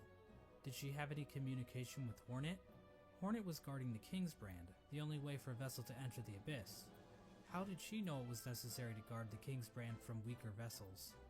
Hell, if the vessels did escape the abyss by themselves, wouldn't it be pointless to guard the King's Brand, since the vessels could just creep back into the abyss the same way? I'm not going to provide any good answers to these questions, because God forbid I answer anything in this entire video. But I do want to point out that no plans to actually produce the Dream No More ending are explicitly stated in-game.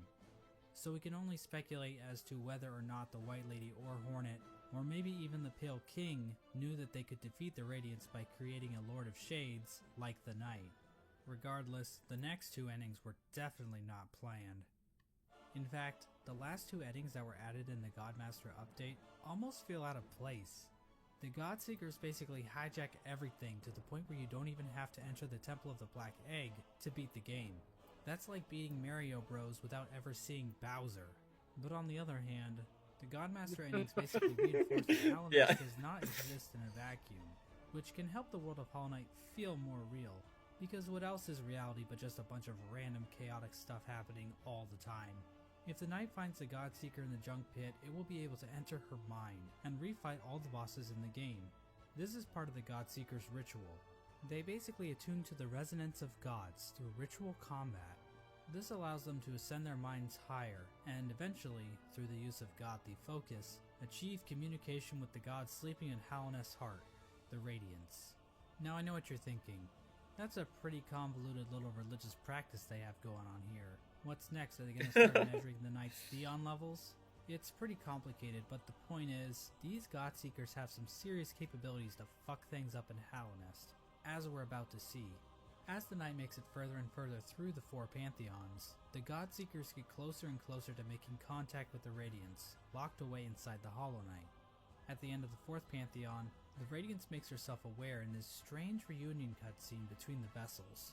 But she isn't the only one to make an appearance. The Void itself appears to go on the attack, rising up to meet the Radiance's call. It's at this point that the final challenge, the Pantheon of Hallownest, becomes available. The Godseeker finally acknowledges the Knight as being more than just a simple cringer, and they begin to watch the Knight more intently. After defeating like a bazillion bosses in the final Pantheon, the Knight finally comes this is so cruel too. Radiance, a stronger, more enhanced version this boss is much harder than the normal Radiance.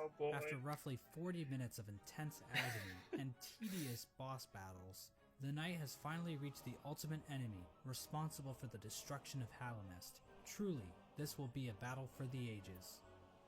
But first, let's check in on our old pal Menerbug. As it turns out, he's still alive when the Knight arrives in Hallownest, and he's still fulfilling his duty after all this time. Let's take one last look at his diary. My lovely diary. Someone's gone and broke my favorite sign, right there at the top of the crossroads. Keeps happening too. But you know, I just can't get mad about it. I should be thanking them, really. More chances to fix that beautiful, complex sign. And I've stocked up on spare parts, so I've no fear it'll ever stay broken for long. Unfortunately, the only way to ever read the Menerbug's diary is to kill him in cold blood. I'm not sure why Team Cherry thought this was necessary, but the general consensus on Reddit is that they are bloodthirsty warmongers. We'll see in so SilkSong. We'll see. But at least Menerbug's last moments will be spent fixing one of his favorite signs in the Forgotten Crossroads. It's comforting to think that his final seconds of consciousness were spent in total bliss, before we sent him hurtling into the infinite chasm that is Oblivion. Well, anyways, the alternate fight between the Knight and the Radiants plays out differently than in the vanilla ending. This time around, the Knight is not accompanied by any shades. Instead, after defeating the Radiants, the Knight seems to transform into this monstrosity. Now this creature goes by many names: the God of Gods, the Lord Shade, the Devourer, the Void Entity, but I don't really like any of those, so I will just call him Bill. Bill Like Bill proceeds to Cipher. completely annihilate the Radiants in spectacular fashion. We are then treated to the Embrace the Void ending. Bill comes back down from the sky, dropping into the rest of Godhome. The Godseeker starts to get pulled into Bill by Void tendrils. We then cut to the Godseeker in the junk pit. Void starts leaking out of her eyes, and it appears as though Bill is making an escape back into the real world, which is probably a bad thing? Finally, we see Hornet standing outside of the Black Egg as the infection begins to disappear from nearby vines. Hornet hears footsteps coming from inside the Black Egg as the Hollow Knight reveals itself to her and the two prepare for combat. So from this cutscene, we can see that the Radiance's death in Godhome actually did kill her for real, meaning that the infection over Hallownest is now gone. This means the seals inside of the Black Egg Yeah, which this is so interesting that if you defeat all the bosses in the Pantheon, you fight this stronger version of the Radiance, maybe what the Radiance was in their full glory back whenever they were a being of worship, but you actually kill them in the dreamscape and unify the Void against their natural enemy. Interesting. Yeah. Allowing the Hollow And unlike the Dream No More, the Void, it wasn't several different shades coming out to help you. Like, you were just one giant shade. to escape its prison. In other words, the Embrace of the Void ending is a goddamn cliffhanger, and we have no idea how Team Cherry plans to follow this up. The Hollow Knight is running loose in Hallownest, and the Knight has transformed into a raging void monster that might try to destroy the entire kingdom, or at least what's left of it. What's even more strange about this ending is that the announced sequel, Hollow Knight SilkSong, doesn't seem to be related to this ending at all, but that's a whole different shit show. Obviously, the biggest mystery surrounding this ending is the appearance of Bill. Did this creature exist in the void already, or was it somehow willed into existence by the power of the Godseekers? Did the Knight turn into this thing? It looks very similar in appearance to Examining some of the other statue- stuff you see with the other ending.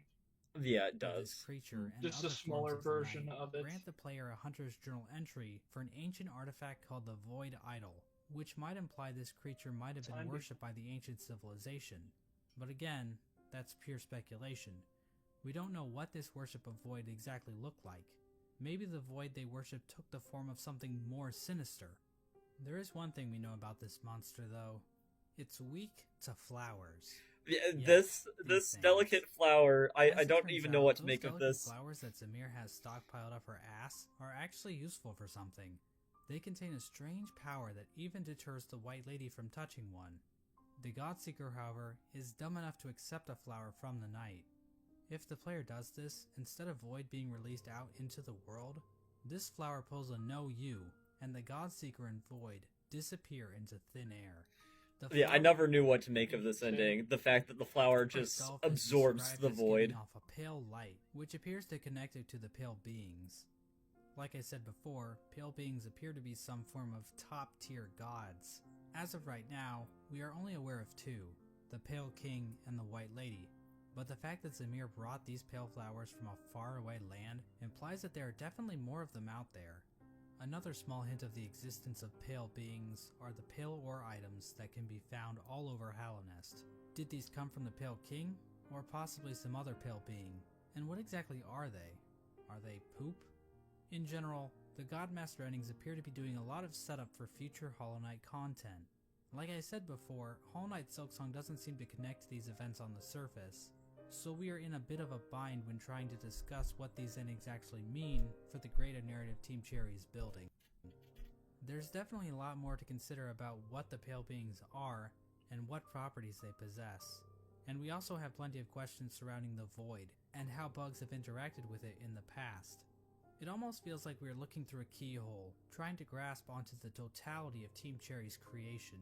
How powerful are creatures like Bill and the Worms? Where did things like the Void even come from to begin with? How much bigger is the world beyond Hallownest? Is Bardoon into butt stuff? But of course, that's the appeal of a game like Hollow Knight. Having all of the answers to every question would just ruin the mystery of the world. Plus, if we didn't have questions like this to waste our time on, then what else would we be doing with our lives? View with Going FNAF. outside? Ugh. Oh, And so terrible. this video comes to an end. No. Now I Yeah. know the average... Well, That was okay. awesome. Yeah, I really like this video. Oh. He has a good sense of humor. If you watch this, and make sure to check out the original video if you are only seeing this from Absolutely. the VOD, though I assume most people have probably already seen it, as this is a pretty famous video within the Hollow Knight community. It has a good blend of humor, but also answers probably the top lore questions and what we know, and it also shows how little is known too. The delicate flower Yes. thing, I never understood why why is the void weak to that delicate flower? It does not make any logical sense to me. I mean, Wasn't the- there something else that was connected to flowers? Though, well, we originally are just supposed to give it to the Traitor Lord's child, which is how we get the other delicate flowers to give to other people. So it's, I mean, I don't know, I don't remember anything specific about flowers other than the delicate flower itself. But I mean, interesting. people would assume that's the best ending, right? Because if you take down the radiance completely, but you also don't let the void escape into the real world at all. What even happens if Yeah. it escapes into the real world? That's a big Oh, question in man. itself too. Which the fact that it's why would it go back to the black egg? Yeah, I mean, I don't know. I mean, well, okay. If the Well, radiance is well, defeated, I could think of one reason, right? Like is the it void. going for the hollowness? Or Well, Hollow Knight? Well, maybe because it looked like most of the void was in that creature at the end, right? But the Hollow Knight still Maybe it seems to have wanted his own will, so maybe Yeah. the Hollow Knight is the only remnant of void that exists outside of the Lord of Shades at that point, Yeah. and it's coming Which to collect again him. is more again it's more indicative of a unified will than any than it just being like a bunch of separate Well, I maps think of things. well, I think the idea is that it is a and it separate makes thing, but sense. you can unify it through with that one ending. Like you are unifying the void and becoming the lord of it. So at some point it became separated. It might be a situation once again of like the radiance, because again there's always going to be like this parallel between like what the radiance does and what this does, because they're very much parallels of each other. So it's like the radiance has like a specific will, but it also is adapted to the wills of others. It uses their minds, breaks their wills, but it Well, uses true, their yeah. mind to reenact the things that they did during life, right? So it's like Yeah. it can have a will of its own and use the wills of others. So it uses the wills of others. The void conforms. That's Mhm. interesting, because the Pale King was able to conform. Oh, yeah, I the void's I see what we're saying. They're will. almost like the inverse of each other, even in that way. They're inverted. They're inverted, which is interesting. So it's like that's interesting. So like with all of that stuff, if we're going by the idea of like they're inverted, it makes Yeah. sense that all of the vessels being taken over would not be unified, because the light, the radiance is. So Yeah. it does not mean that there isn't a unified will. It means that they operate on different levels, Yeah. which I think is interesting. Well, the interesting thing too is, I mean, it's strongly implied that you just absolutely destroy the radiance completely, right? But I think it's thought that these are ancient enemies, right? So who's to say that the radiance can't come Yeah. back in some form which it almost would be interesting if there's like a cycle where they replace what role they are in that. Like with the radiance being taken down, the void takes over the purpose of the radiance, and it becomes a unified hive mind. And maybe the light would lash back by basically doing what the void was doing. I have a question, and maybe this is stupid. So, radiance takes is like, is it an L? Is what? Or like, what is the form that the radiance takes? Is that like it has wings? I'm trying to figure out, like, this whenever is the, I see it, it looks like an L. No. So this is the god that the moths worshipped, right? This was their primary god before they first took it. So it's a moth with shining light. That's basically what it is. Okay. Here's what I'm wondering: is the radiance substance of its own that was infected a moth and turned god, or was it a god all along? Is this a case where the reason that the substance is like in the same way, like the radiance and the void are both these substances that like have this natural enmity that have just chosen vessels, or are the vessels indicative of the actual thing? You know what I mean? Yeah, I know what you mean. I think that it's my thought process whenever it comes to this is that the infection didn't start until the Pell Kings really took over the area of Hollownest and they became a forgotten god. It was almost like they're lashing out and like trying to take over these minds to get people to remember them, to make them worship them once again, which I don't really think that there'd be much of a reason for that to happen before they were being forgotten. So I do think that the infection only started after the Pell King instituted his kingdom. Yeah, that's interesting. And it's interesting too that it seems like the way that he's described as being radiant, and I don't know if that's just the word used or if that's something that in universe he's referring to as. Well, he definitely casts a light, and actually, even as the offspring of the Pell King, I mean the Hollow Knight and the Knight, the player, they both emit a light. Whenever we're standing closer to NPCs, they will get lighter in the world, because you do have like a small little glowing aura.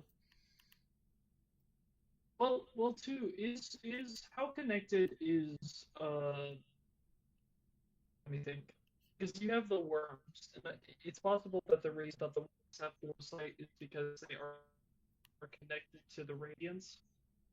That seems like that would make sense and it's interesting that like something connected to the radiance would almost like assert itself as like, I am higher than you. I mean, it definitely would be interesting, especially with all the religious like undertones that do exist in the, because like whenever you know the full lore, it's hard not to just strike parallels with like, you know, religious doctrines and like just, you know, stories, just because it's the plot basically, you know, in a lot of ways. No, it definitely has a lot to play with whenever it's to like external influences. I mean I don't know if we have any indication. Well, we know that the worm came from a land outside of Hollownest before deciding, hey, this is my kingdom, because they had the cast-off shell. So clearly they found this and then they were reborn, which is just like interesting from, you know, the religious subtext like thing, that they end up getting a new form too whenever they're emitting this light that gives the bugs knowledge.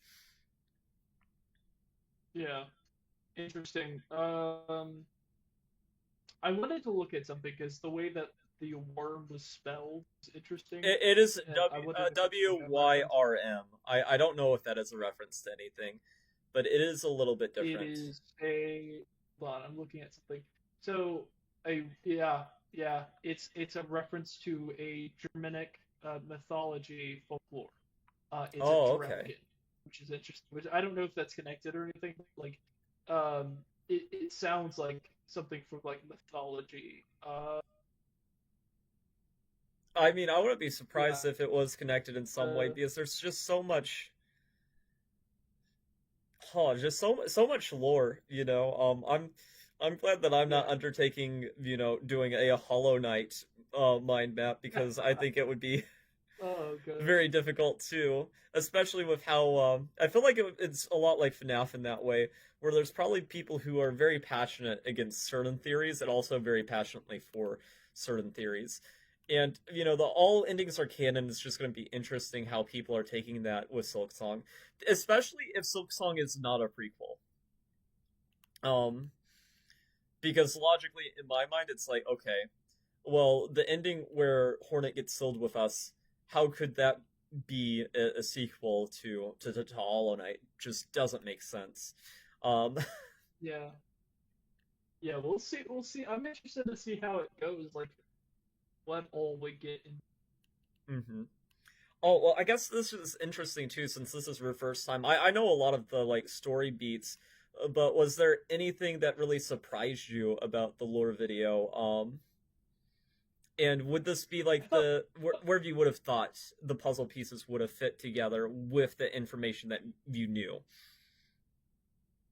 I mean, I feel like some of it wasn't like super surprising, like thinking, but a lot of it was, I think just reinforcing some of the ideas that I had. Also, kind of like, I don't know, interesting.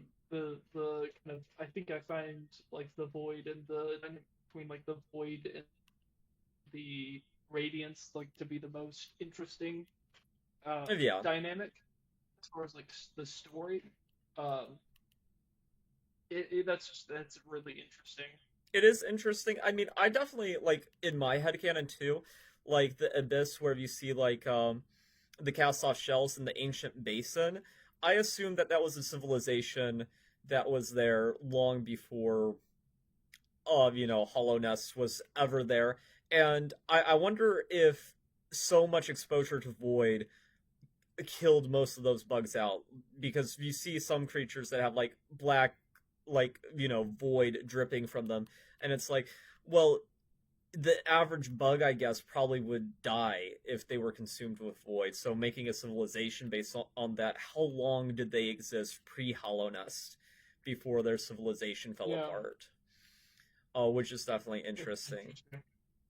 And it's also interesting It's whenever you take into the map too, like the ancient basin and the abyss are on the furthest down part of the map, though the only statue that remains of the radiance is at the Hollow Nest's peak, the highest point in the map, which is just like another reflection interesting. of them being complete opposites of each other. Yeah, almost like that angel demon kind of dynamic. Because you look at the radiance, it kind of like look at it does have like angelic kind of uh you know uh, uh characteristics, I guess. Yeah. Then you No. have like Yeah. the thing with the tendrils, and you're like a demon. That's a Okay. demon right there. Well, no, it is interesting to ask though, so because even with this light, this infection, it seems like an incredibly like I don't know. It's definitely a forward way to try to get the worship back, if you're a forgotten deity. So let's say you were a bug of Hollow Nest. Yeah, Who do you think you'd be rooting for?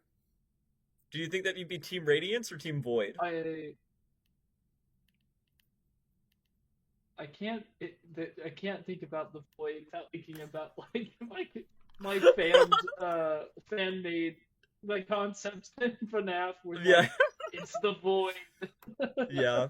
It's the void. Which funny enough, it has the same imagery, which I think is just really funny because you have the same exact situation where you have something that is like considered associated with like light and dark, and it's like, but the light being is actually the bad thing. See, we're being subversive. Yeah, actually, that uh, it is funny those parallels that exist with FNAF.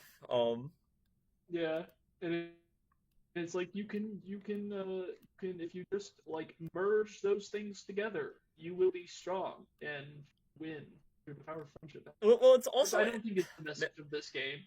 yeah, I don't think it's the message of this game either, but actually it's just interesting. Both FNAF, Hollow Knight, and Deltarune sort of have this theme of like very literal, like, light and darkness, just consuming It things. is such a prevalent literary reference that like goes literally back thousands and thousands of years. I don't think there will ever be like stories that won't make that comparison. It's Yeah. just it's something.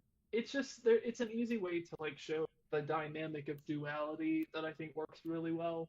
Uh, just but the way the important thing is like just how imaginative and how well it's presented. And in this, it's like it's really artistic and really cool. Oh, How for they put it. sure.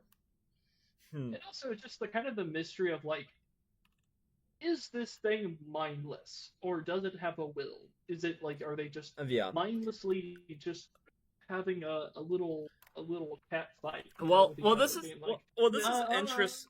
Well, this is I want to interesting. get the attention. What I think personally is I think in the endings where you don't unify the void, I think it is to some degree mindless, or if there is a mind there, it's not there enough to do specific purpose. But let me just like look up Nosk Hollow Knight. So there's this boss that tries to lure you in by basically pretending to beat you. And they they What with the bizarre? let me just mute this. But they pose as you, but they're this giant spider like tendril thing that you can find in Deep Nest. Which it's very interesting that they're like this, but this is what they're like, just in the normal game. But in God Home, and to get to God Home Nosk, you have to unify the void. Their appearance changes to Hornet instead of imitating View, which is interesting. It's almost like this thing can like peer into minds because it's using something important to somebody to bait them into their thrall and kill them. And there's evidence of that, of like other vessels being trapped there and dead. But then in Godhome, whenever you are a unifier of the void, it changes to Hornet. Like your mind cares about something more than just yourself. And that's reflected in the boss fight. Now that might be just like headcanny, and maybe I'm reading too much into the change. Could be, but that's just how I've interpreted it. I think there's something that's fascinating about something that like is malicious in a very subtle way.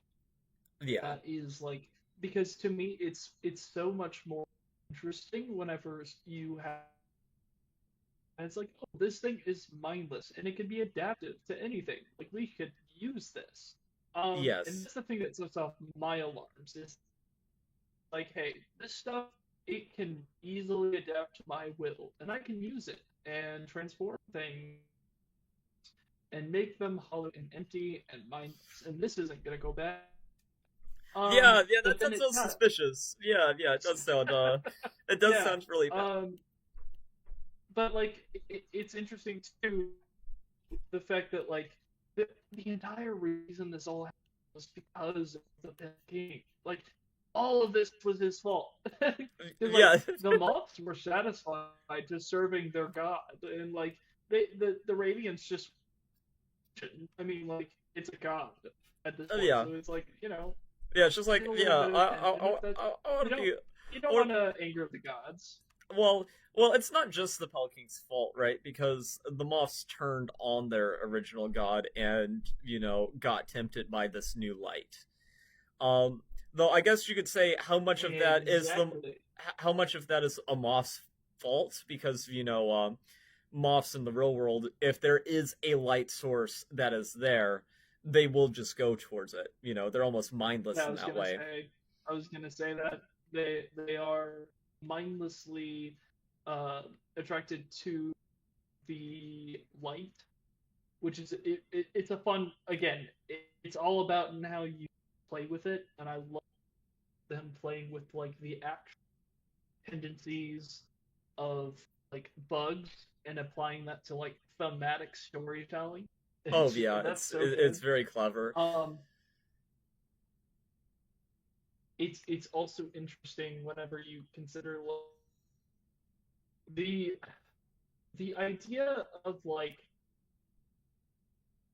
the radiance uh being like that the king is like the source of intelligence and knowledge. Yeah, You presented it in a really good way where like he rebirthed with yeah. this like new knowledge and intelligence. It's like, where did he get it? Where did he I get think it? that's the That is a good question. Well, the thing is too, like, I don't know if the Pale King really should even be seen as a, because like, he is like a higher being, but does that make them a god? Because like the other gods, like they are huge. Like you can tell that they're very godly. Though nothing about the Pale King, with his like in-game sprites would make you think that. It's just like the yeah, statues but and everything are larger than life. what's even more interesting is like his foresight, like getting the worm, like the foresight for the worm is fine, but like thinking about it even more, that would not affect the minds of other people. It also gave them foresight and them intelligence and them wisdom, and so it's like it you tamed our savage souls.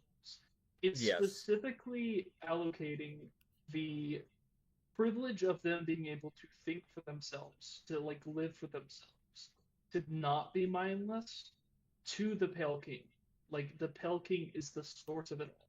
But then the question is, if the Pale King is dead, how are they still intelligent? Yeah, well, the thing is, does well, I guess is it from the Pelican himself, or would the carcass of the worm's body also around Hollowness also be like the intelligent amplifier? It's It also could be the case it's of like, well, it's also interesting too because the thing is, do we know for sure that that is like still in effect as strongly as it was during Hollowness Prime? Because at the same time, like, well, I get what you're saying, right? A lot of the creatures that we meet are dead, you know, like the vast majority of them, and then yes, being reanimated, which they'd keep their intelligence, that being is true. reanimated probably. Because I guess you could argue that like the Radiance was taking over during the period where like he was alive. So it could just be like everything we're seeing, like people, their minds and wills are being preserved by the Radiance, you could say. Like Yeah, I don't know if that's how it works, but I yeah. definitely think that I could be. I mean, how it works is But definitely a little bit tricky. Well, what I wonder too, because like I had never thought about this before till watching it with you. I was just like, you mentioned about it being like the inverse, where like we're imprinting your will onto Void, whereas the infection is sort of imprinting its will onto you and like taking you over forcefully. I just wonder too, you know, in trying to stop the cycle by not absorbing the infection, is this actually just like a greater story of light and dark that has it's just a different cycle repeating itself whenever you kill the radiance? Like, will the radiance actually stay dead, well, or do the void and the light just switch places depending on who's after who? interesting. You want to know something interesting? You know the word thing in Greek, but this is like German, Yeah. Eastern European mythology. You know what? One of the things it is kind of associated with What is it kind of as associated with? wormholes, Oh, a snake eating itself. So interesting. you could be right on the money in be like, and I do not. So it's there's a lot of stuff here. I'm not 100% on all of it, but it does seem to be really tied to like Nordic and like Swedish folklore. Yeah. which is really interesting. But there's Huh. a lot of mythology around the world. Man. It's specifically like I'm looking at like the Lind, which I think is associated with uh, the world. Man. But it basically like means serpent, which again, serpent. Thinking about the biblical ties, Yeah. it's a serpent that is coming with knowledge. Yeah. No, I mean That that is is like that is very upfront. that is very interesting. And honestly, I hope that that sort of theme continues in SilkSong, because myself, I find Oh, and religious there subtext also and undertones just like very interesting in any storytelling. You know, like I know Night in the Woods, for example, has like a lot of that. Really love that about this game. And I really love it about Hollow Knight too, because it's just so interesting. Especially also the line of that video was funny whenever they're like, "Oh, everybody worships a god," you know, and then it lists a lot of things that aren't god, and they're like, in rare cases, gods. It's like just hilarious. Um, also it's interesting because one thing that I was going to point out too is like because these are associated with like dragons, they're considered to be like horrors of gold, mhm. which is interesting because it kind of the Pale King is kind of how so like his folly is trying to keep that power. Yeah, he's trying to keep the power. He's trying to make an eternal kingdom, which, you know, no kingdom lasts forever, which I think that's really his big thing is he tried to fight against nature and tried to create something that would last forever, which unfortunately for him he was just not capable of doing. Um no, it's well, also it does say a little bit about his character that once the plan, you know, seems to stop working, he goes into hiding. Yeah, Which, like, it's very different than the Void, because the Void almost had to be repressed. It was sealed away. And maybe it's because the Void natural instinct would be to fight back, which is almost more godlike than, let's say, the Pale King, who gives this knowledge, but then once it turns out that he can't make everybody live forever, you know, with this knowledge, and he can't make this kingdom eternal, his instinct is to run away and hide, almost fearful, which makes me think that he might be a higher being, but he's lesser than a god. yeah, act like one, which I think fits his stature. Yeah, You know, yeah, no, I mean, but this is just very canony, and I do like how even the lore video, even though it's pretty robust about, you know, explaining the greater world, it leaves so many questions unanswered because there's just so many different interpretations one could have of the story. Was there any ending that stood out to you as like your favorite ending out of those bunch? um, any of the stories in what way? Like Uh, any part of the video? no, like any of like the endings of the story, like the Oh, Sold siblings, the Hollow Knight just seals the infection, the Dream No More, or either of the God home endings. I like I like the probably the Dream No More. That was a really cool Yeah, I section. I think if Team Cherry said there was a canon ending, most people would assume it was the Dream No More ending. Um, Which I do wonder. Do you think? I know you strongly believe that like Silk Song is going to be a prequel, and considering how rough it is from like, well, also I guess we got to talk about that. There even a way that like because is there a timeline way that Silk Song could like fit in before? If she is like what reason would she have to leave? I guess that's well, something that we'll I find out. Like, Yeah, I mean, it's something that we would Outside find of, out. like, We do know that Hera, her mother, part of her agreement to get Hornet was that she had to become a dreamer. So her mom was like, in basically a permanent coma till you kill her, and then the yeah, Pelaking's like in hiding away in the dream world. So it could just be not wanting her to be in the world of Hollowness, afraid of its decay. Though I don't know why you'd necessarily be afraid of that whenever first enacting the Sill, if you're going with the Pelaking's plan. Though Hera needed to be convinced of going through with the plan, meaning she might have been skeptical about it working in the first place. So maybe that would be a reason. Like maybe before she becomes a dreamer, she has Hornet go to a faraway land. And if that's the case, yeah. the big question would be, well, why would she come back?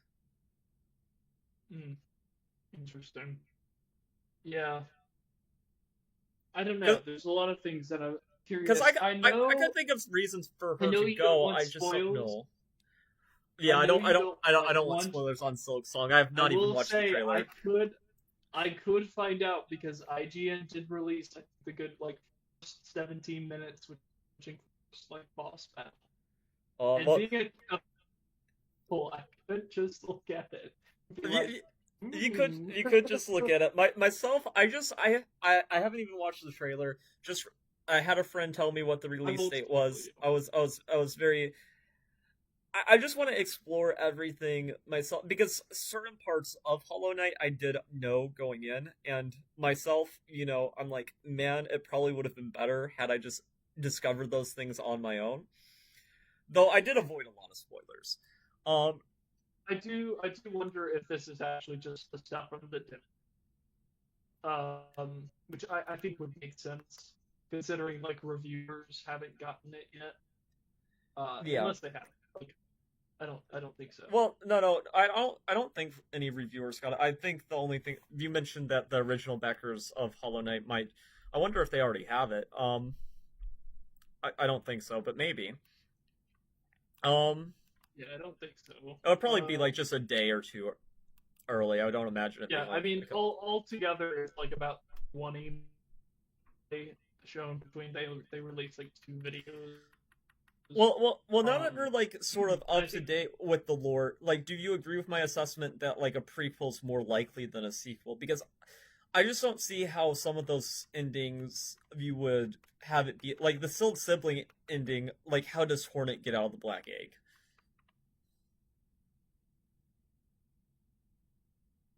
Yeah, that is a question. I'm not saying it's completely impossible. I'm just saying, like, just with the endings, if all of them are canon, like if the Dream No More ending was the canon one, then it's easy. It could easily be a sequel. But but it's like some of these endings, it's like, I don't. Well, we can see.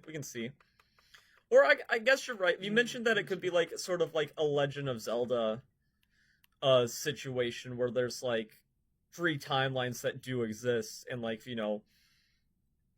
some are sequels to different things. Nightlen, I'm so sorry. It's okay. I'm God, I'm looking at it right now, and I gotta say, we're not gonna say anything. Okay, well that is interesting. Sorry, I can't say nothing. I will say I think you're gonna get your answer. Oh, you think we're gonna? Okay. Well, that's something. Well, okay. I'm curious to know what you think. So I think that maybe it would be funny if you could just like jot it down as like a note. So like, whenever I find out, I'm like, oh, okay, that's what you're about. But it sounds like there's quite a bit of information. I will say from the stream perspective, I just realized that we're a little bit over 5 hours, so I'm going to stop the stream. But thank you so much for joining me. I will link for your channel in the description whenever I update the stream information. I really appreciate it, and it was really fun doing this with you. Oh, interesting. Okay, sorry.